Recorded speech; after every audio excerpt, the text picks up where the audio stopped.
Hi. Today we have a topic, assumptions, regression assumptions. Last time we reviewed the simple regression. Before we actually conduct a multiple regression, it's necessary for us to know what the regression assumptions are. So I believe you have not learned the regression assumptions in PUAD 628. So this topic can be hard for you to understand these concepts. OLS regression, ordinary least squares regression is a convenient tool, but regression analysis is trustworthy only when these assumptions are satisfied. Of course, before the assumptions, we also have there are preliminary analysis, such as checking scatter plot, missing values, and outlier case analysis. So I would say we actually need to do preconditions. We have to have satisfy the preconditions before we actually run the regression analysis. So let's look at what the regression assumptions are one by one. Okay. So last time we learned the hypothesis test, right? So F test for overall omnibus model test, and T test is individual slope test. And F test, T test, they are the test statistics. So in order to trust those test value, the regression supposed to have the satisfied conditions, the satisfied assumptions. So the assumptions are all mostly about residual from the model. Residuals are errors. Multicollinearity here, multicollinearity. So collinearity means relationship between predictors. So multicollinearity means there are collinearity between one x variable and the other x variable. Multicollinearity means among multiple x variables. So multicollinearity is a type of violation, assumption violation in multiple regression. And since simple regression has only one single x variable, so there wouldn't be multicollinearity, right? However, simple regression has a serious assumption violation. So I will talk about it a little later.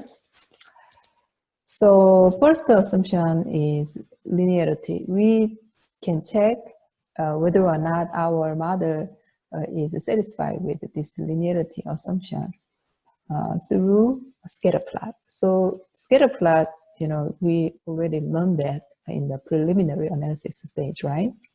So we need to have a XY linear relationship. If you see curvilinear relationship there, you need to transform that XY relationship to make a linear relationship, okay? So the way how we detect the relationship between X and Y is through a scatter plot. And if you see there is a violation, you have to transform that. That's the solution. Okay, very simple.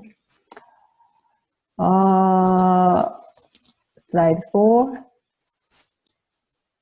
Second assumption is independence. Okay, independence assumption.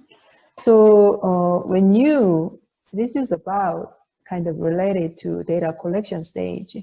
So when you collect the data, well, actually you didn't collect the data, but when a collector collected the data set, they have to have a random random sampling. So if the data pairs are just random, so they are not connected to each other. But if you don't have much time, or if the data collector doesn't have much time, he or she could get a data set from just one cluster. So one person in the data set is connected to the other person. Do you remember when we have the population, when we set up the population, Maryland college students, but we have only UB students for that as a sample. I was asking about is it representative before, right? So not only representative issue, but also independence violation issue exists if you get that kind of cluster sample. All right. So data pairs should be independent here. For example, x2, x2, y2, and x1, y1, and x3, y3, they should be independent. So some reason there are, some, for example, x1, x2 is husband, x2, y2 is wife. They are connected to each other, right? So their responses are connected to each other. So in that case, this data is violated in terms of independence perspective. But this is related to data collection stage. Does it make sense?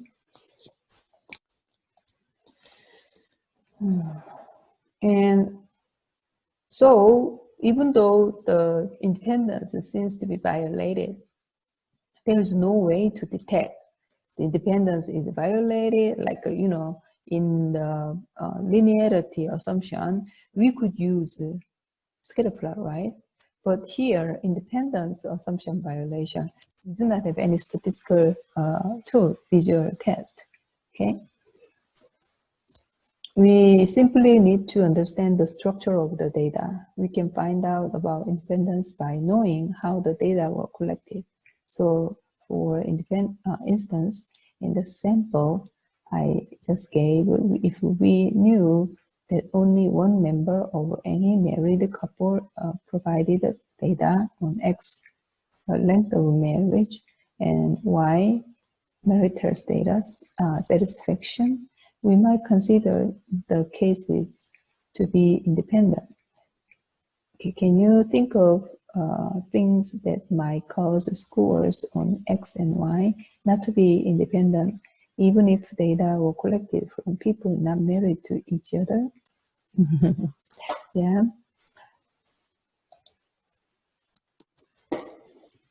Now the normality assumption. So X axis and Y axis. This is frequency. This in this stance, it should be normal distribution, and in this stance, normal distribution. So we call this joint distribution. Joint distribution should be normal. So in the respectively, in the x-axis it should be normal. In the y-axis it should be normal separately. Also jointly it should be normal. So joint distribution. Otherwise, it's a violation of regression. So we cannot trust the regression analysis if it is violated. Assumption for regression. So now this is about residual assumption violation. So first one is a homogeneity of variance. So homogeneity of variance, error variance. So homo means equal. So homogeneity is equal variance assumption violation. So error variance are equal across all levels of X. The observed variances do not need to be identical. but it is necessary that they could have reasonably come from a common population parameter. If the variances are unequal, then standard error of estimate is not a valid descriptive statistic for all conditional error distributions. So we have to have pretty much the same kind of error variance around the line, the estimated line. So you remember the errors between observed y and estimated line y hat. The errors. So errors are distributed around the estimated line.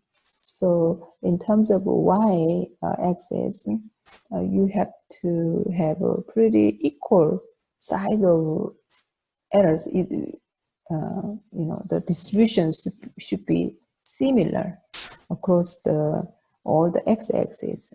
That is what it is talking about. And normality, distribution of observed y's about predicted y, so y hat, at each value of x. Conditional distribution. So based on the condition of x, what is the predicted y? So there is a conditional probability, conditional distribution, assumed to be normal in shape. This is necessary because we use normal distribution leads to the hypothesis tests we do. What we look at here is the normality of the residual. So homogeneity of variance, this is error, residual variance. Normality, this also residual. Before, this is x and y, normal, joint distribution of normality. What I am talking about for the normality in this slide, this is about residual normality. Okay. Am I confusing you? So two different normality. So this slide set is about residual assumption. This is not residual assumption. Independent, this is not residual assumption. This is data pair independence. What about this? This is independence, data pair. What about that? Linearity. Linearity between x and y. This is not about residual. So linearity for x and y. Independence for data pair. Each dot has to be independent from the other. And same one. And joint distribution of normal distribution, x and y. From here, this is residual assumptions. Okay, so they are different. But still, this assumption should be satisfied before we run regression assumption, regression analysis. Okay. And model specification. Model specification means this is not about residual assumption. This is about x and y relationship. So when you decide x variables, how could you decide x variables? Some of students already know this because they contacted me before how I can conduct my research proposal. How can I make my model? So at that time I said, oh, find out the variables from the literature, from the theories. So you have set up, you have a hypothesis, right? And that's the claim that you want to have. But you cannot arbitrarily decide the hypothesis, claim, So how could you do that? How could you decide that? The variables, predictors are from theories, right? So your model is supposed to be based on the theory. So model should be correctly specified. That is the assumption, model specification. Okay. So what is properly specified means they have it has two elements. So number one is all important x's are in the model. So the chosen x variables should be all important, and you have to justify all the choices of x variables. And second one is no useless x's are in the model. So not important x variables shouldn't be included in the model. So these are two things that look like similar but are actually different. So unnecessary x variable shouldn't be included in your model, because that makes some collinearity issue, and also then inflates your standard error higher. So your analysis will be messed up.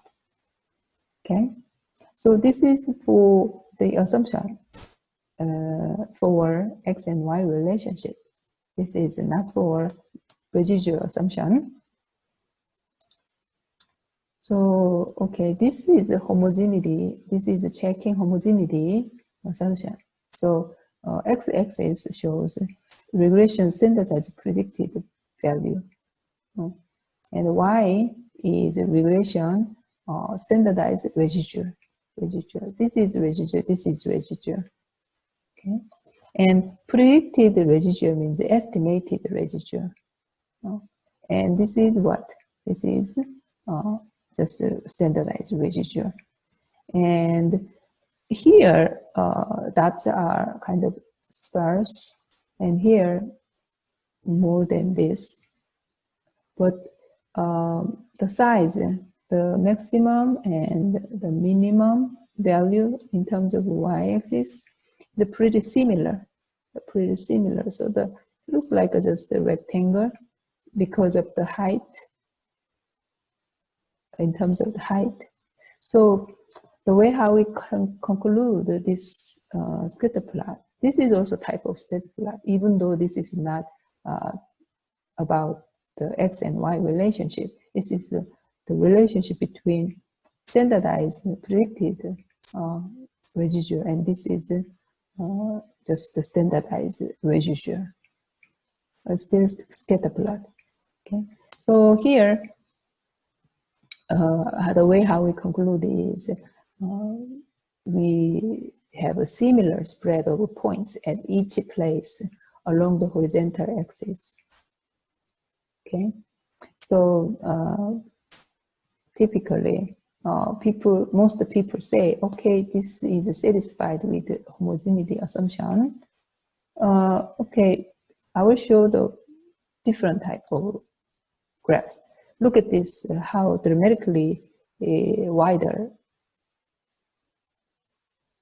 here and compared to here. So very different, right?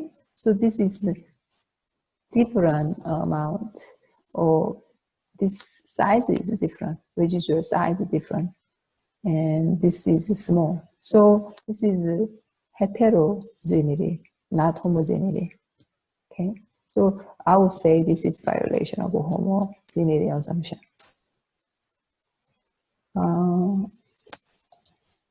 Now normality, so histogram. So once you have a nice curve like that, histogram looks like a normal distribution. Okay, a little bit high here, but it's okay. This is approximately normal distribution. Okay. Compared to the normal distribution here, this is a little bit, here more outlier, here sharply drop down here. So how can I say? This is a negative skewed, comparatively speaking here, comparatively speaking. So this is negative skewed. So what you are gonna do is you have to transform this into different scale using a logarithmic function or different types of scale, arithmetic scale, mathematical scale. Model specification, two elements, remember two elements, model specification. One, all x variables should be important. Two, unnecessary x variable should not be included in the model. Okay.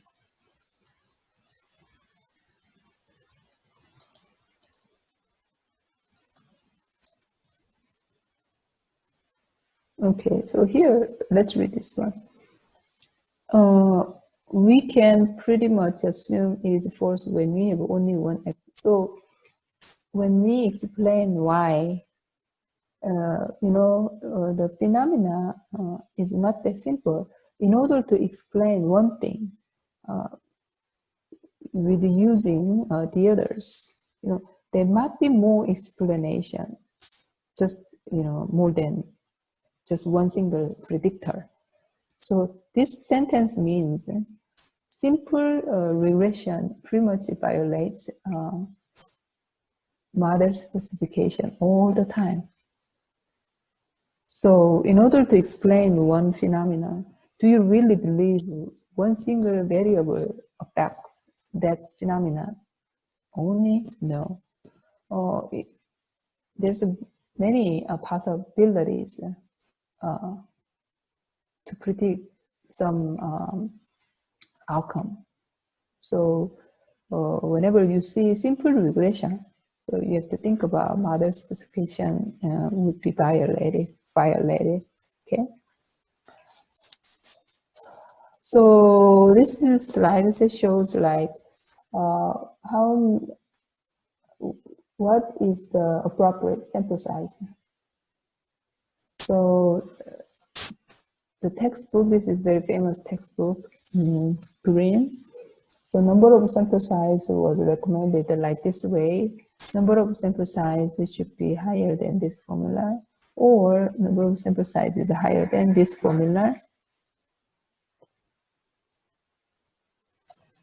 So here, P is predictor, number of predictors, and N is sample size. So if you have 4 predictors, 32, 8 times 4, 32 plus 50. So the minimum sample size that you need is 50 plus 32. And here 4, 104, 104 plus 4 is 108. So this is minimum sample size that you need according to this formula.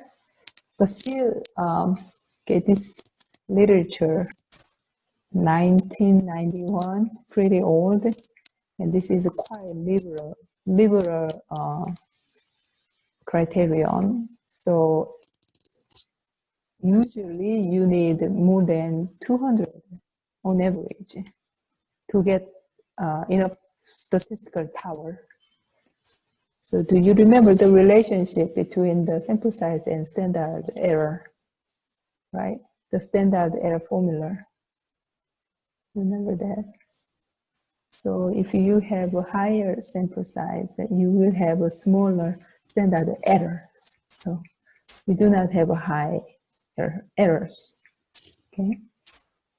Anyway,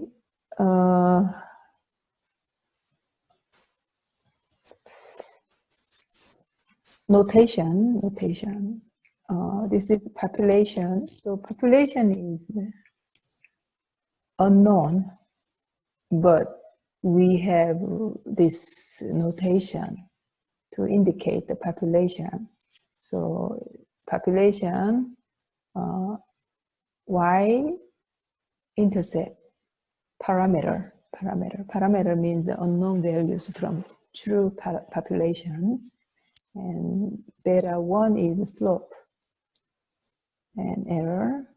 So in order to estimate this, we get a set of a population, which is one sample, right? So sample is supposed to be representative, and and the sample doesn't have any problem related to independence in data pairs, and and B0 alphabetical letter. We use alphabetical letters to estimate it equation. And this is observed value, B0 plus B1x plus E. I is individual case. And B0 is y-intercept for slope, y-intercept for sample, and slope, B1 slope for sample. So once you have equation, your errors are gone. Once you have equation, the regression equation, the errors are gone. Now you standardize this scale. You standardize this scale. That means row scale y, low scale y becomes a z, standardized scale of y. Then your beta 0 is gone. Beta 0 becomes 0. Here, the same. So once you standardize this, then your B0 becomes 0. So here. So then now, if you have multiple x variables here, you can compare beta 1 star, beta 2 star, okay, standardized slopes. So MSE mean square error, mean square error. So mean square errors are similar with the variance of y.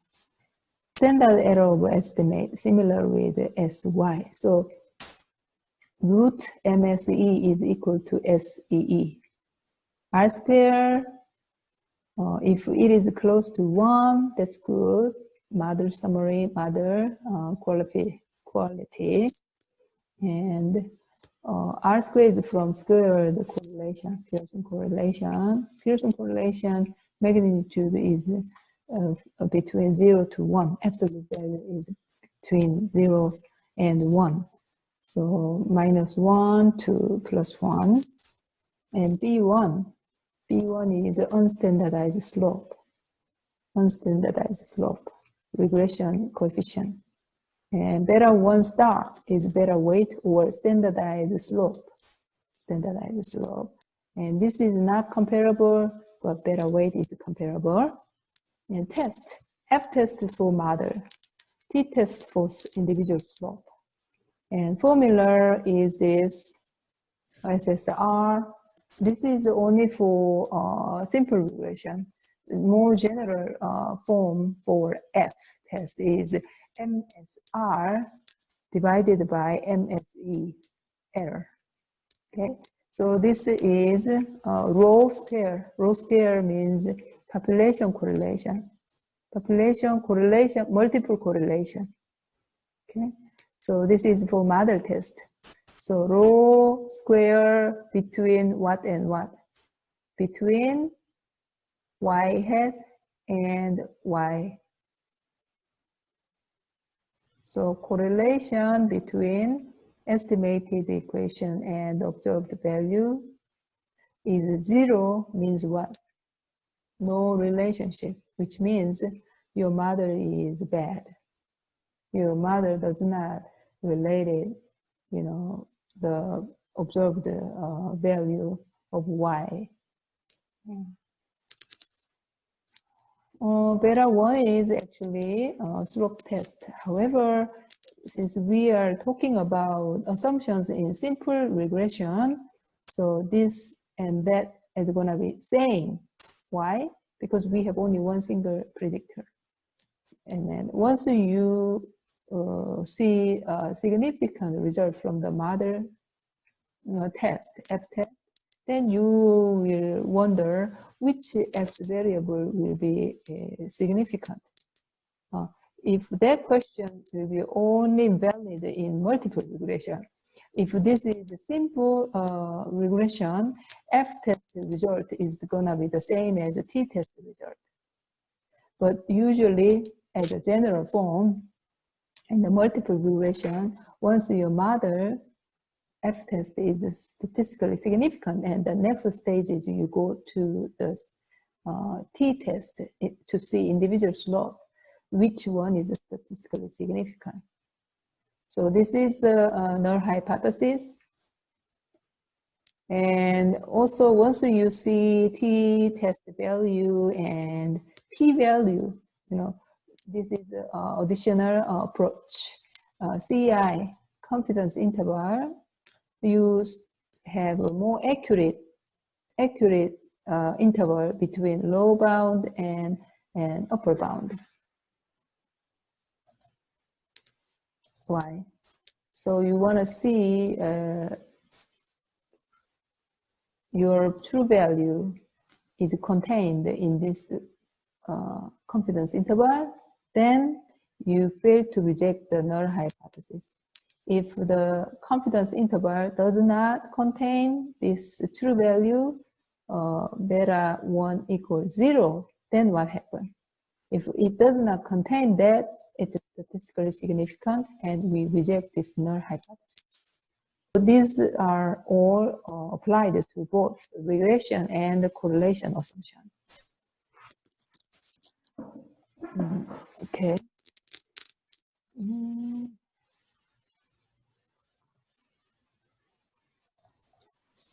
For correlation, bivariate normality of x and y.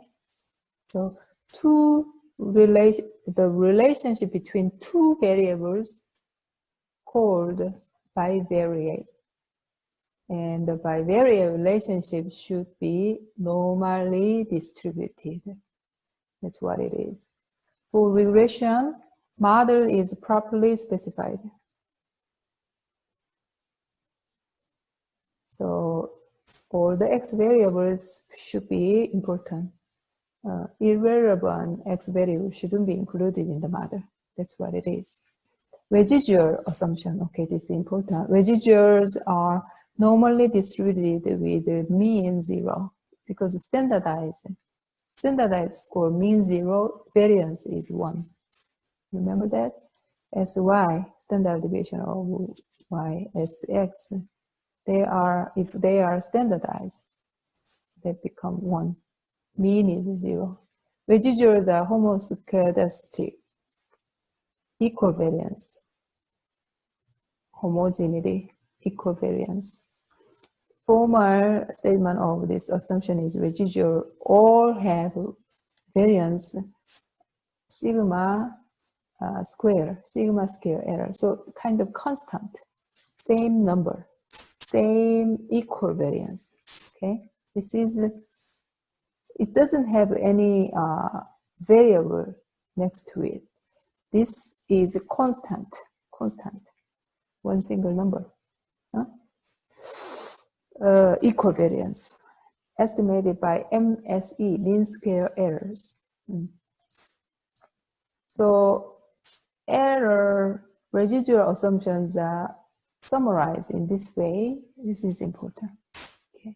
This is also shown in the midterm exam. How could we interpret this? So errors is still there.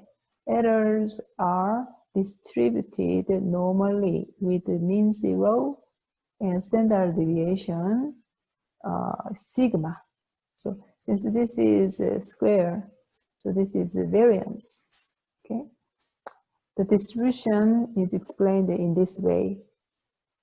IID means independent, identically distributed as normal distribution with mean 0 with the standard deviation sigma of error. So IID means independence assumption of residual. So residual, among the residual, they are also independent each other and identically distributed as each error is different, but the error variance is constant, equal variance. This is one line to summarize residual assumption. Okay, so far we learned, residual assumptions here. long line, long sentences, but once you can write this or this, I assume you know residual assumption.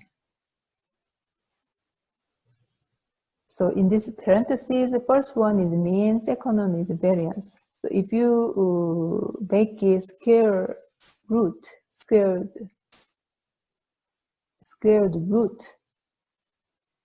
it is a standard deviation, but it doesn't have that. So this is a variance. So when you call the variance, you say sigma. When you say, when you say variance, you say sigma square. But when you say standard deviation, it's just sigma. So this is small lowercase of Greek letter, because this is what? This is what? Population. Sigma. This is a parameter. Sigma. Okay. Checking. Continued. Linearity x and y. Independence data pair. And bivariate normality of x and y. They are nothing related to residual, but still assumptions. For regression assumption, model specification, or the x variable should be important and irrelevant. X should be included in the model. Residual assumption, the normality, homogeneity, equal variance assumption. So no weird pattern should be detected. So everything, the equal variance assumption here. So this assumption violation topic is kind of hard to understand. But if you read this slide set repeatedly, I believe you will understand that. Also, whenever you have clarification issues, please do not feel hesitant to email me. Just contact me, ask me. Everything will be fine. Okay. See you later.